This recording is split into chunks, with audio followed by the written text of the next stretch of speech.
વડોદરા જિલ્લાના શિનોર ખાતે 12મા વિશ્વ યોગ દિવસની ઉજવણીના ભાગરૂપે સરકારી આયુર્વેદ દવાખાના મોટા ફોફળિયા દ્વારા નિઃશુલ્ક સર્વરોગ નિદાન અને ચિકિત્સા કેમ્પનું આયોજન કરવામાં આવ્યું હતું. નિયામક શ્રી આયુષ કચેરી ગાંધીનગર તથા જિલ્લા આયુર્વેદ અધિકારી વડોદરામાં સંયુક્ત માર્ગદર્શન હેઠળ યોજાયેલા આ કેમ્પમાં મોટી સંખ્યામાં ગ્રામજનોએ આરોગ્ય સેવાઓનો લાભ લીધો હતો. પ્રજાપિતા બ્રહ્માકુમારી ઈશ્વરીય વિશ્વવિદ્યાલય શિનોર ખાતે આયોજિત કેમ્પ દરમિયાન ગ્રામજનોના વિવિધ રોગોનું નિદાન કરી જરૂરી આયુર્વેદિક સારવાર અને દવાઓ આપવામાં આવી હતી. વિશ્વ યોગ દિવસની ઉજવણી અંતર્ગત ઉપસ્થિત લોકોને યોગના આરોગ્યલક્ષી લાભો અંગે માહિતગાર કરવામાં આવ્યા હતા.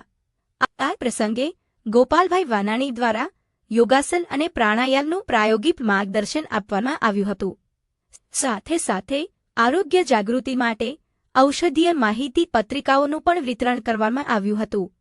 કેમ્પમાં સરકારી આયુર્વેદ દવાખાના મોટા ફોફળિયાના મેડિકલ ઓફિસર ડોક્ટર નિકુંજ કોપટાણીએ સેવા આપી હતી.